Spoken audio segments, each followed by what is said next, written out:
Meet Tyler, a popular jock who somehow always ends up sitting next to the class goth girl. She is quiet, mysterious, and radiating total Wednesday Addams energy. Nobody ever talks to her, almost like she is surrounded by an invisible force field. One made of eyeliner and pure bad vibes, but today, Tyler decides to break the curse. He leans over and asks how it is going. She does not even blink. Instead, she calmly tells him she is drawing. Tyler says that is pretty cool. He jokes he can barely draw stick figures. She looks up with dark, shiny eyes. She asks if he wants to see, and he agrees because why say no? She spins the notebook around and boom, she reveals her masterpiece. Meet Jack Kurosaki Saki, her completely original character. According to her, Jack is half demon, half problem, and totally cool. His parents got smoked by monsters, so he absorbed their dark power. Now he roams the earth craving blood. She explains this with absolute passion. She says everyone loves him because he is strong and nice. Tyler just nods. He tries to look interested, but internally, his soul is packing its bags. Every time she mentions Jack, Tyler regrets ever opening his mouth. He wanted a simple chat, but he just unlocked a 2-hour lore dump. By the end, he is staring at the drawing and analyzing the shading. Mentally, he is promising himself to never ask what she is doing again. Later, class finally ends, and Tyler packs up his things, ready to run. He barely makes it out when someone grabs his jacket from behind. It is the goth girl, Aphilia, quiet but twice as dramatic. He freezes, turns around, and tells her to stop following him. Aphilia stares right back, saying she thought they were friends now. Tyler's brain short-circuits. He mumbles that she can walk with him to the station. Talk about an instant win. She lights up like she just won the lottery. Now she is trailing him down the hall, holding onto his jacket. Tyler walks stiffly, questioning every choice that led him here. Meanwhile, Aphilia is smiling like she just beat the game on level 1. In her mind, he is already hers, and honestly, he pulled a goth girlfriend. Without even trying, he said one polite thing and accidentally scored a baddie. Meanwhile, the rest of us struggle to get a text back. The next day arrives. Aphilia pulls Tyler aside with a serious look, wanting to talk. She says she wants to share something. Tyler asks her what is up. But when she opens her mouth, her words completely glitch out. Her tongue hits a blue screen. Tyler gently tells her to just spit it out. So she finally blurts out that she is going to a goth meetup. She nervously asks if he wants to come along. Tyler scratches his head. He admits he is not really into that scene. You can feel the energy crash. Aphilia tries to save the moment, mentioning she just got a new album. She suggests they could listen to it together, but Tyler gets defensive. He bluntly tells her to listen to it herself. No offense, he says. But he definitely meant offense. He snaps and tells her to just drop it. Aphilia's smile fades instantly. She forces a small nod and walks away. Before the tears can spill, she is gone. Tyler realized he just messed up. Talk about a crash course on ruining your first goth relationship. He keeps calling. After her trying to explain himself, but she is already halfway gone. Our guy had some accidental riz last episode. Now he is refunding it in real time. Next morning, Tyler is back in the sports room pretending to organize gear, but really, he is just replaying yesterday's disaster on loop. He knows he messed up with Aphilia and keeps sighing like that will somehow undo his mistake while he is digging.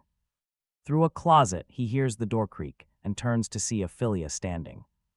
There she walks up calm and casual, saying hi first. Tyler straightens up fast. He was not expecting her to actually show. She smiles and asks if he wants to go to the mall. He hesitates for a split second, then says sure.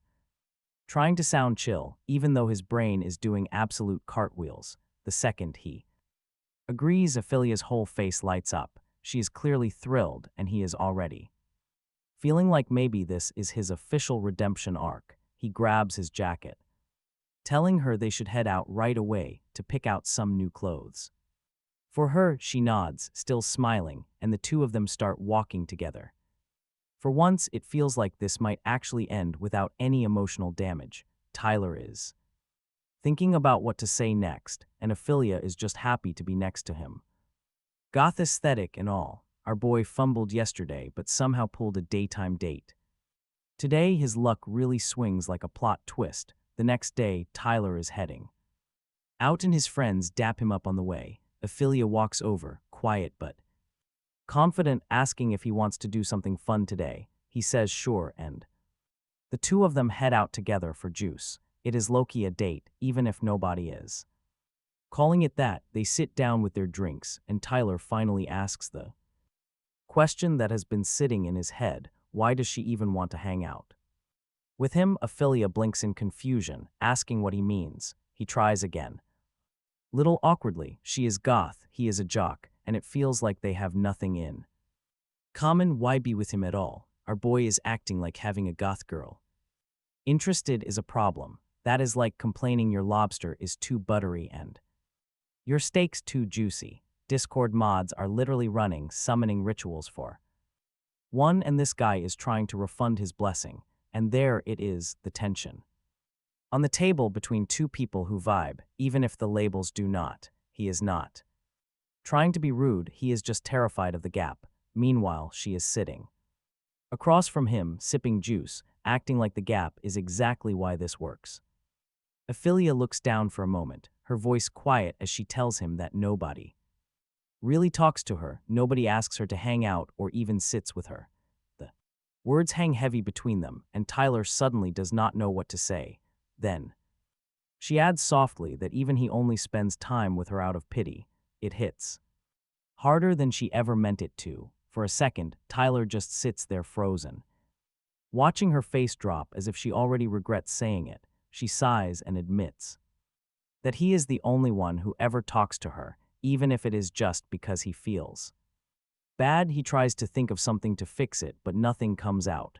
Aphilia leans her head gently against his shoulder, like she is finally letting all the loneliness spill out. Tyler stays quiet, sipping his juice, trying to hide how guilty he suddenly feels. It is one of those moments where the air itself feels incredibly heavy. No jokes, no words, just two people sitting there, one scared of she is losing her only connection, while he finally realizes he took her completely for granted. Back in the locker room, a few of Tyler's teammates start laughing. One of them leans over, asking if that weird Goth girl is still bothering him.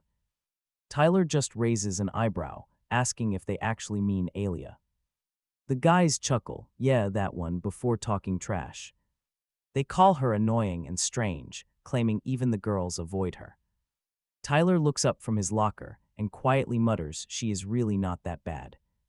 The locker room goes dead silent for a brief second before everyone bursts out laughing. One guy slaps Tyler on the shoulder, grinning, telling him to rethink his statement. They joke like she is a walking punchline, but Tyler is not really laughing. He forces a fake smirk, wondering why this bothers him. The guy is catching heavy feelings, and he does not even realize it yet. Right there, the teammates crowd Tyler and start talking slick. He is the star quarterback, so hanging with Goth freaks is a bad look. A teammate claps, telling him they still have practice. Tyler just forces a nod, muttering they are right, earning some cheap laughs from them. It is like a loyalty test. He has no idea Aphilia is right outside. She stands quietly by the door, clutching a beautiful custom painting. It was her sweet thank you gift, but she hears every single word they say.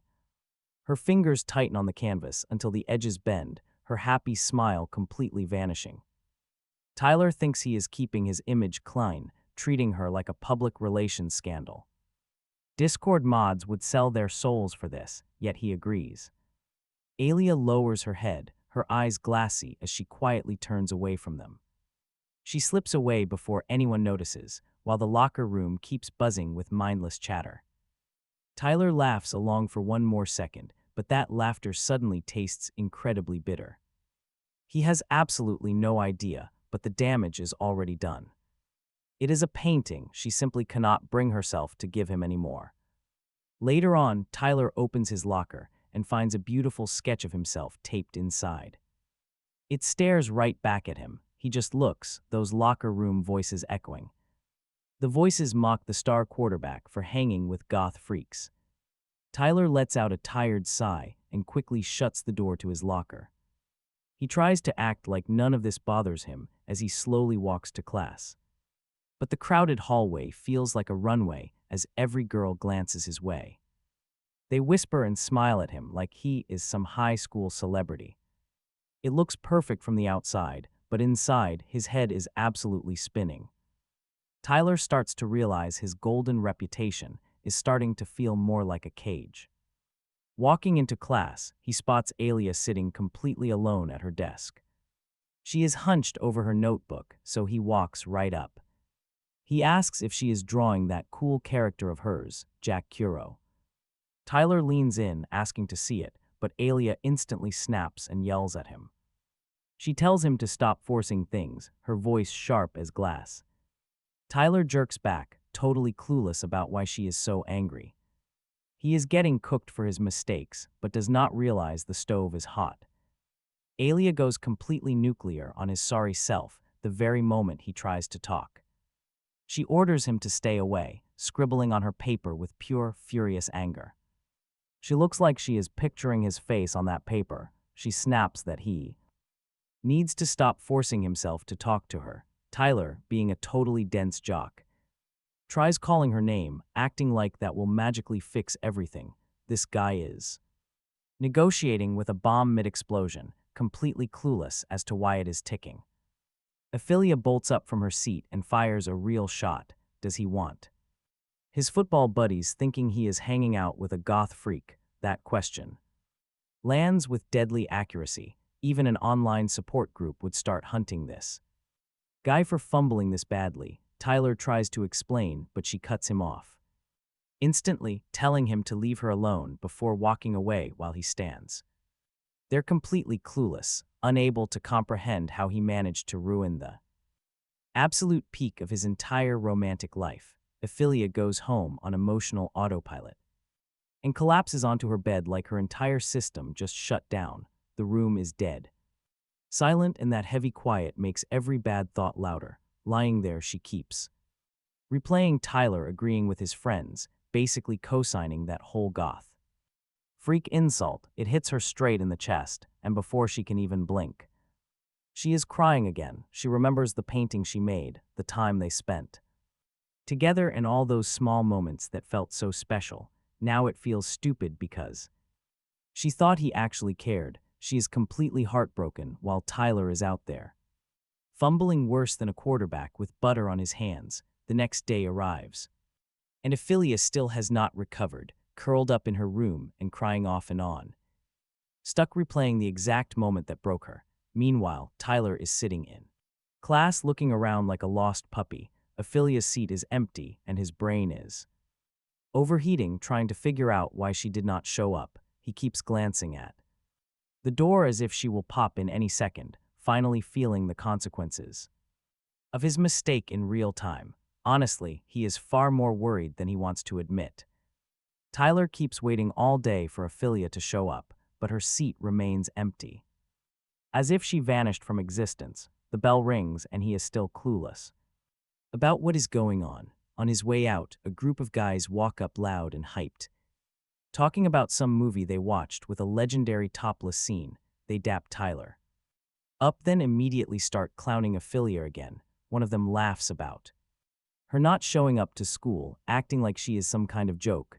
Tyler feels his face drop instantly. Honestly, they have no idea what is coming. Into a rage that is about to hit 100, Tyler finally snaps. The moment that clown makes fun of Aphilia again, Tyler turns around and punches him straight in the face. No hesitation, no warm-up. He slams the guy onto the floor and starts swinging like he is trying to beat respect into him. Each punch is fueled by every memory of Aphilia crying alone. Then he pauses for a second, thinking about her, and that thought actually stops him from going completely ballistic. But that pause is all the opening the universe needed to make things worse. As Tyler holds back, he keeps thinking about Aphilia and Realizing all of this is his fault, he messed up and now he is fixing it with his fists. Suddenly, one of those friends jumps in and punches Tyler in the face hard. He yells at him not to touch his friend, then punches him again, and sends Tyler crashing to the ground. The whole fight is snowballing fast, until another guy rushes in, shouting at everyone to stop. He grabs them and pulling everyone apart before a teacher catches them. This hallway just went from typical teenage drama to a full-blown pro fight in 5 seconds. Tyler is sprawled on the floor, aching all over and breathing like he just fought a bear. The guy who broke up the chaos reaches down to help him up. He tells Tyler he doesn't care what started this, but no teachers can see them like this or they are all completely finished. The kid Tyler punched earlier points a finger and tells him to get lost. Tyler wipes his face, mutters a quick whatever and walks off. His pride is bruised just as badly as his jaw. He walked in as the star quarterback but walked out looking like a complete joke. They are all walking away when the guy Tyler just beat up decides to talk more trash. He tells Tyler to go cry to his weird goth girlfriend and quit showing up to football practice. Then he crosses the line and insults Aphilia directly. Tyler whips around in an instant, shouting, "What the hell is wrong with you?" He demands to know why it matters if she wears black or dresses in goth clothes. He shouts that Aphilia has been nothing but sweet, so why should her style even matter? The bully just sneers and says that Tyler still doesn't understand a single thing, and that is when this situation takes a nasty turn. The guy finally drops the bomb, claiming Aphilia slept with Mr. Stevens, the professor, just to secure better grades. The entire group starts laughing like it is the funniest joke ever. Another guy says he heard the same rumor from some girls and they start calling her names, dragging her reputation through the dirt for fun. Tyler's anger instantly boils over. He tries to throw another punch, but the peacemaker of the group holds him back before things explode. Our boy Tyler is only 1 second away from getting suspended over a completely fake rumor.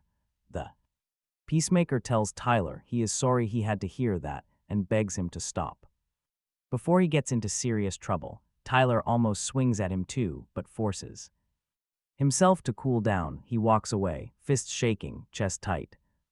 He has so much anger he cannot release. Behind him, someone shouts mockingly that he should take some time off to clear his head. Then he reminds Tyler that he is still their star quarterback, but image is everything. That line hits Tyler harder than any physical punch ever could. Meanwhile, Aphilia is sitting on her bed, drowning in all the cruel words from school. She suddenly stands up and starts tearing up the beautiful painting she made for Tyler. Each rip drags her back into painful flashbacks of girls laughing, mocking her style, and calling her terrible names.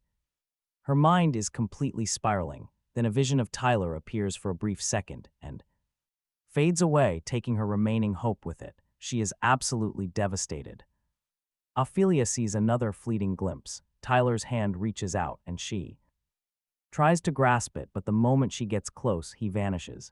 She is sitting there, realizing how desperately she needs him right now, but he is gone. She feels completely alone, like her whole world is crumbling around her.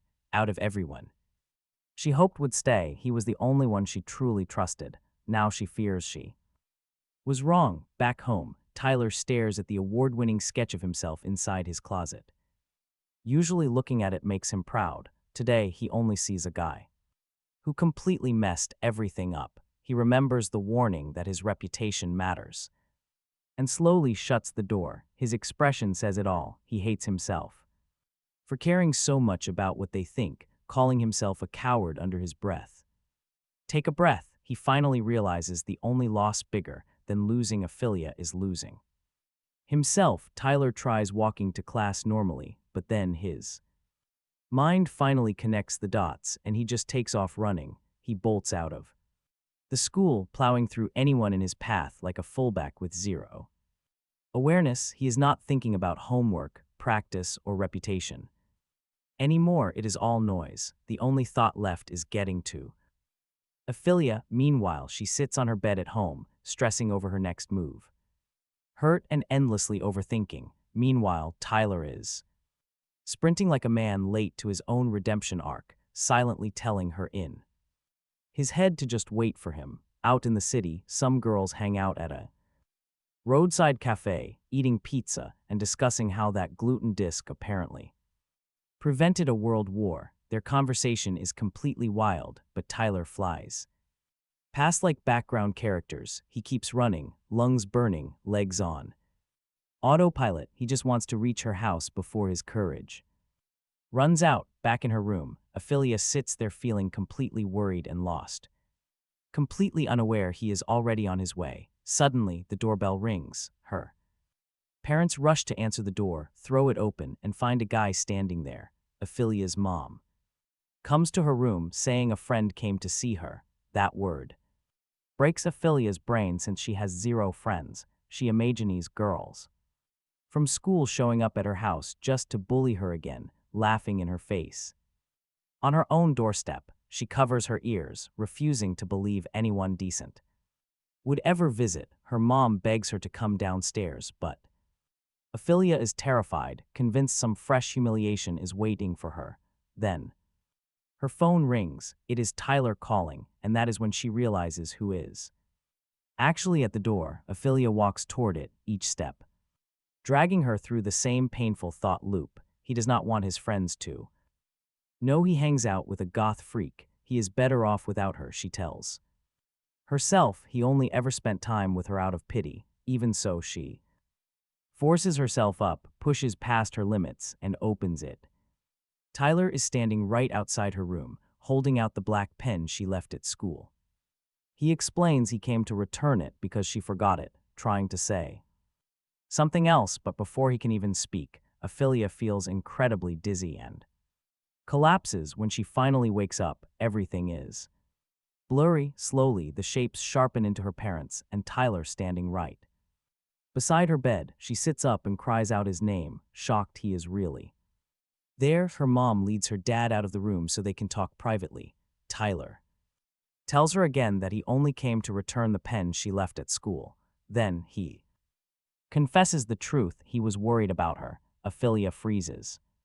It is the first time someone has ever been genuinely worried about her, and she goes totally silent. Tyler takes her out walking, and every girl who knows him watches them pass by with pure jealousy. They are all thinking the exact same thing. Why is she the one walking with him? The two of them walk in complete silence. He keeps thinking that although her parents suggested this walk, it might be too much. He is low-key overthinking every single step.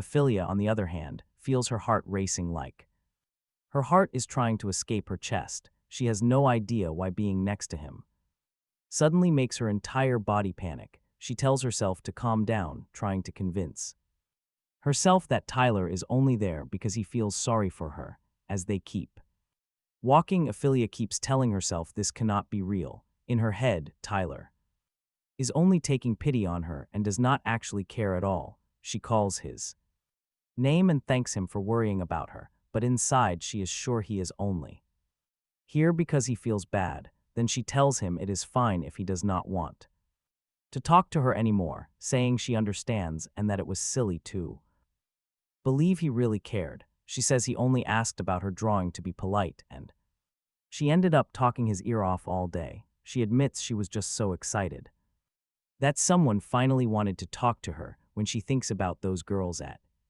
school bullying her again, the pencil slips from her hand. Her past and present collide, and she is convinced this moment is going to disappear too. Aphilia drops her pencil and finally breaks. She tells Tyler she is just ruining his reputation, like she is some kind of walking public relations disaster. Tyler tries to defend himself, but she cuts him off and tells him he should go. When he steps closer to comfort her, she smacks his hand away like it personally offended her ancestors. She is completely done, absolutely furious. Then Tyler snaps. He tells her he does not give a single damn about his reputation. Not one atom, not one molecule. He says he cares about her and it is not pity. Then He drops the real bombshell. He liked when she followed him around. He wanted to see her every single day, and he does not care what the school thinks anymore. Finally, he says her name and confesses he really likes her. This guy went from emotionally locked up to Shakespeare in 5 seconds. Tyler crouches, picking up her fallen pen like it is a sacred relic, and tells her he is not leaving her alone ever again. Then he says he loves her no matter what. Honestly, he is speedrunning. Vulnerability. Hearing this, Aphilia just snaps into a hug so tight it could crack ribs. She cries even harder, and they hold each other like the world might end if they let go. Next morning, they walk into school together. Aphilia grabs him from behind like she is claiming her downloadable content early. Everyone stops to stare because the school's star quarterback is pulling up with a Goth girlfriend. Tyler does not fold. He grabs her hand in front of everyone and looks at her like she hung the moon. Meanwhile, half the school's gossip network just exploded. When Tyler holds her hand, Aphilia short circuits emotionally and hugs him in front of the entire school. Then she asks if he has practice after school. Tyler says he does. Aphilia instantly volunteers to watch him practice, and Tyler happily says that would be awesome. Meanwhile, the football team is somewhere screaming internally about their quarterback being booed up before warm-ups. Tyler and Aphilia chill under a tree, having one of those soft, cute couple moments. She looks at him and asks if he wants to go to a concert with her since she has 2 tickets. She even says it is fine if he cannot, but Tyler says he will come. No hesitation. She looks stunned like she just unlocked a secret ending. She even asks again just to make sure, and he confirms he is in. Concert day hits. Tyler walks in with her and sees tons of couples dressed up. Suddenly, he wonders if he should have dressed differently. Tyler is officially in full boyfriend panic mode as he hangs out with Aphilia. They feel incredibly cute and couple-ish as he asks what she wants for Christmas. She softly admits she just wants to spend more time with him. Honestly, Tyler is one hug away from completely melting before heading to the market. He searches for the perfect gift, but decision paralysis hits him incredibly hard. Then he remembers her parents mentioning she always wanted a certain game. She loved those pocket creature games as a kid. While he is thinking, Aphilia comes running over with a massive smile, then suddenly slips and falls. Tyler quickly helps her up, warning her that the icy ground is highly dangerous. He tells her to chill, then hands her the present. She asks to open it. He tells her to go ahead. She eagerly tears it open to find a pocket creature game. She lights up instantly, saying she has not played this since she was 10. Tyler panics for a second, then lets out a massive sneeze that scares a nearby stranger. Aphilia calls the gift incredibly nostalgic and wonders how he managed to find out. He quickly dodges the question, but she just smiles and thanks him anyway. Later at school, the bell rings and Aphilia happily runs to meet Tyler. She asks if he is ready to head home, so Tyler packs up his locker. They walk out holding hands, absolutely glowing with that sweet new couple energy. But the other guys stare at them like their favorite game just got canceled. Feeling the intense jealousy, Tyler caves and awkwardly lets go of her hand. He apologizes, claiming he has practice and cannot walk with her today. He promises to call later, leaving Aphilia standing all by herself. She wishes him luck, but inside she is silently begging him to stay. She just wants to be with him, but now she stands there alone, trying to breathe. She tries to convince herself not to completely fall apart right here. She whispers that she can handle this, even though her entire body screams otherwise.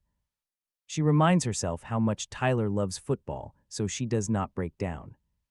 Finally, she forces herself to walk home, but as she passes some other girls, they instantly stop chatting and lock onto her like she is fresh gossip. One of them grabs her arm and demands to know what she is doing. Aphilia says he is at practice, but the girl asks if they are still together. She is clearly trying to provoke a massive meltdown with that nasty tone. Aphilia stays calm until her reflex kicks in and she punches the girl. Talk about absolute queen behavior, but things are about to go completely south. The girls instantly go feral, grabbing Aphilia and dragging her off like cheap villains. Aphilia begs them to stop, worried that her parents will start getting anxious. But the ringleader grabs her face aggressively and demands that she repeat herself. Aphilia nervously says she needs to go home, but the bully does not care. She punches Aphilia right in the face before hitting her with a manipulative line. She tells her to tell her parents that she is with her boyfriend. They will totally understand. Meanwhile, Tyler is busy at football practice. He is getting screamed at by a coach who clearly eats megaphones for breakfast. Since Crystal City High has never lost, this practice feels like a boot camp. Absolutely nobody has any clue that Aphilia is currently living a total nightmare. She is dealing with this horrible situation before she finally makes it home. Alia's mom is cooking dinner, her face instantly lighting up when her daughter walks in. She happily asks if Tyler is coming over, already preparing to set a plate for him. But Alia quietly interrupts her, asking if she can just eat up in her room. That's a major red flag, prompting her mother to ask if something is wrong. Keeping her face turned away, Alia says she's just tired and heads straight upstairs. The moment her bedroom door closes, she throws her bag down and totally collapses. She breaks down crying, her face visibly bruised and her notebooks completely shredded. The crushing weight of the fear, sadness, and humiliation hits her all at once. Unable to hold it in, she collapses into a devastating, uncontrollable meltdown. Alia drops to her knees, shaking with fury as her mind replays the trauma. She had literally begged those girls to give her notebook back. Instead, they just smirked, as if they had been waiting for this exact moment. Her sheer panic only made them realize that something highly valuable was inside. Once they knew that, they transformed from petty bullies into absolute villains. They brutally mocked her drawings and began tearing her precious sketches apart. Laughing right in her face, they called her childish for drawing at her age. Alia desperately pleaded with them to stop, but the leader showed zero remorse. It was pure, sadistic cruelty, and she could only watch as they ripped her art. Every torn page felt like they were shredding her very soul into pieces. She screamed at them to stop, but they just laughed and told her to shut up. Desperate, Alia snatched her notebook back, hugging it tight like her life depended on it. But the heartless bullies circled her once again, demanding she hand it over immediately. She actually stood up for herself, shocking them since they expected her to fold. Enraged, the leader yanked her hair hard enough to make her gasp in pain. She warned Alia never to talk back again, slamming her hard to the floor. The book is ripped away, sending pages and beautiful drawings flying everywhere. Even her own friends begged her to stop, but she just barked at them. She kept tearing the book apart, like she was possessed by pure hatred. Alia could only watch in silent tears as her precious memories were destroyed. While she suffers, check out Tyler chugging water like he just fought in overtime.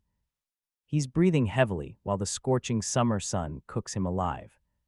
His teammate says the coach is treating the Crystal High match as a personal vendetta. Tyler sighs because the coach has been running drills like they're training Spartans. The guy thanks Tyler for carrying the team, knowing they would have failed without him. He starts glazing him, calling him the absolute best player on the squad. He even asks if Alia is totally fine with him hanging out so much. Tyler completely freezes up, realizing he forgot all about his girlfriend. He panics and shouts out the time, while Alia sits gripping her pen in her room. Her eyes are completely hollow, and her shaking hand grips the pen like it might snap. Over and over, she just writes the word "why," completely ignoring her ringing phone. She doesn't even blink, endlessly whispering the question as if stuck in a loop. The next day, Alia sits alone in a dark classroom, completely devastated. Tyler walks in, explaining that he tried calling her multiple times yesterday. He asks if she fell asleep, but she remains silent, fiercely tearing at her paper. Seeing her angry strokes, Tyler starts panicking and quickly apologizes. He walks her home, blaming the coach for working them like pack mules before the big game. Alia finally speaks, her voice chillingly cold. She says she does not care. Tyler blinks in confusion, so she snaps that she does not care about his stupid game. That hits him hard, and he nervously asks if those girls did something again. The second he mentions them, Alia freezes like someone just yanked the air out of her. Tyler tries comforting her, saying they bully her because of her unique style, wishing he had been there. Then he ruins everything by suggesting she just wear normal clothes for a while. This guy really said the verbal equivalent of asking her to be less like herself. The moment those words leave his mouth, Alia goes silent. Tyler basically told her to stop being herself, and that betrayal hits her like a brutal punch to the throat. She stands there, replaying his words over and over until her eyes fill with tears. Tyler stutters, asking if he said something wrong. She finally snaps and curses him out. He is left completely stunned, having never seen her like this, as tears run down her face, getting up to walk away. Tyler calls after her, saying class is about to start, but she completely ignores him. He shouts her name like that is going to solve anything, and runs after her, desperately trying to salvage the mess he just made. Congratulations, Tyler, you just unlocked the rare negative Riz achievement. A random student spots Alia storming down the hallway and mentions Tyler is looking for her, but she keeps walking like she did not hear a thing. Tyler rushes in right behind her, calling her name and begging her to stop. He grabs her hand to talk, but she yanks it away and tells him to let go. She breaks down, yelling that she wears these clothes because they are who she is, and she refuses to change even if everyone treats her like trash. She cries openly, and Tyler finally realizes he just fumbled harder than any man alive. He pleads for forgiveness, but she walks away with her heart in pieces. His maid witnesses the aftermath and tells him he messed up badly. All Tyler can do is facepalm because, yeah, he completely cooked his own downfall. Looking at the steaming cup of coffee in her hand, she feels some kind of relief while sinking into another girl's arms who looks just like her. It seems she is taking a moment with her parents while her phone remains in another room. On the other hand, Tyler is messaging, trying desperately to undo the glorious way he fumbled a baddie. He keeps apologizing and asking her to talk to him, promising to do anything he can to make up for it. The guy has no idea that the ship sailed long ago. He realizes his biggest mistake was that he did not think before speaking. He grabs his head with both hands when a strange guy walks up, telling him that he recognizes him. He is the quarterback from Sunstone High. The other blonde guy keeps trying to make small talk, but Tyler is in no mood to make any new friends. He tells the guy to leave him alone, but he just smirks and tells him to keep that dead-eyed look. Only that way will they have an easy win next time. He then walks up to a baddie of his own who kind of looks like a goth, but Tyler does not see anything happening with all the guilt flooding his eyes. He sighs in frustration, looking at his hand and wondering what he should do. He was too impulsive, not caring about what she cared about, and now he debates whether to go back to her place or just stay put. He sits there, texting like a total loser, while fighting a massive internal war. Suddenly, a voice calls out. He turns around and his jaw completely drops. For a split second, he thinks it is Aphilia asking if he is okay. But hope fades. It is not Aphilia, but a completely different goth girl instead. While other guys are dying of thirst, this dude is literally drowning in goths. Tyler is totally stunned, and his single friends would never believe this. Seriously, how does he keep attracting them? Is he some kind of goth magnet?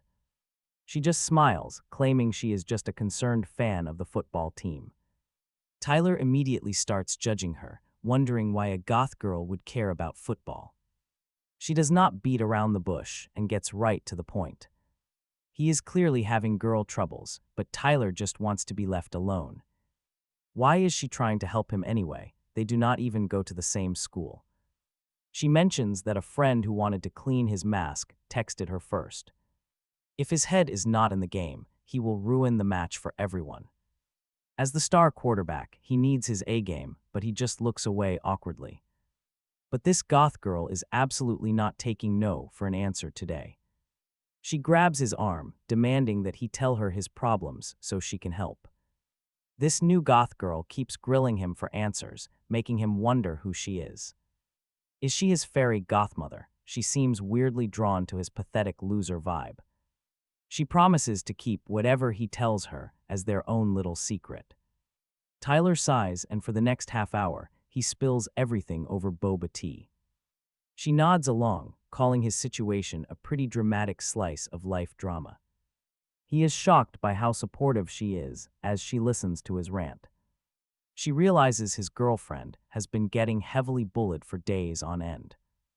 All because of her clothes, and this clueless jock still does not get it.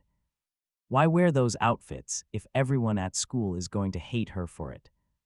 Is it not better to just blend in instead of being an easy target? And just like that, bro completely fumbles his chance with a second goth girl. She looks at him with pure disgust, realizing he has some pretty garbage takes. She sighs and calls him a complete idiot, finally telling him the raw truth. Back in the 1980s, people walked around with identical bob cuts. They wore thrift store jackets, all looking like hipsters. Suddenly, a loud crash echoes. A nerdy guy looks around and notices a gorgeous pair of legs before him. He looks up at a goth girl who is standing there, dazed and confused. He immediately tries to help her up, noticing a comic book scattered among her papers. He apologizes politely and kneels down to help her gather everything. She tells him it is totally fine, but warns him not to read that comic. But her eyes suddenly widen when the guy bursts into actual tears. He cries out that this novel is incredibly beautiful, an absolute peak. He asks if she wrote it. Internally, she is going absolutely wild with joy. She tries to act cool, calmly telling him that yes, she did write it. Now that nerd is all grown up and tells his goth daughter their story. And that is exactly how he met her mother, who is currently watching them. She smiles, remembering that sweet day while fixing him some warm cocoa.